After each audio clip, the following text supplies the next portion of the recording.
In today's video, I'm going to teach you how to create an Outlook calendar invite. It's a straightforward process, so let's jump right in and get started. First, you should go to Microsoft Outlook. You can do this by opening your web browser and typing in the Outlook web address, or by using the desktop application if you have it installed on your computer. The choice is yours, but remember that the interface might look slightly different depending on which version you are using.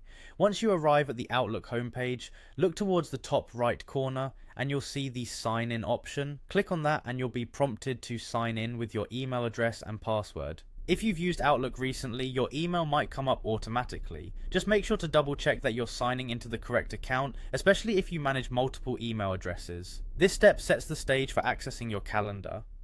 Now that you're logged in, direct your attention to the left navigation panel. Here you will find the calendar icon. It's usually located just beneath the mail icon. Go ahead and click on this to access the calendar interface. It's the space where all your scheduling magic happens. In the calendar view, you'll notice the current month spread out in a traditional calendar format. Select the date on which you want to schedule your event simply by clicking on the appropriate day. This will open a small dialog box where you can begin inputting details for your event. One of the first things you'll want to do here is add a title to your calendar invite. Choosing a descriptive and relevant title is important because this is the text that will appear in the recipient's calendars, summarizing what the meeting is about.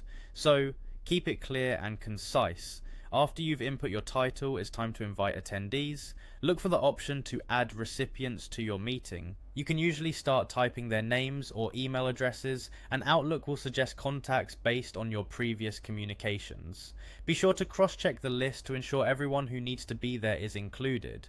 Don't forget to add a description to your invite. This is a perfect opportunity to give attendees more context about the meeting, including the agenda, any materials they might need to prepare, or connection details if it's a virtual meeting. A well-detailed description can save time and eliminate unnecessary follow-up emails. Once you've filled in all the necessary information, double-check everything to make sure it's accurate. When you're satisfied, look for the Send button, typically located at the top or bottom of the invite interface. Click on it, and your invite will be dispatched to all the attendees you added earlier. That's pretty much it. With these simple steps, you can efficiently create and send an Outlook calendar invite. Enjoy seamless scheduling and effective planning for your meetings.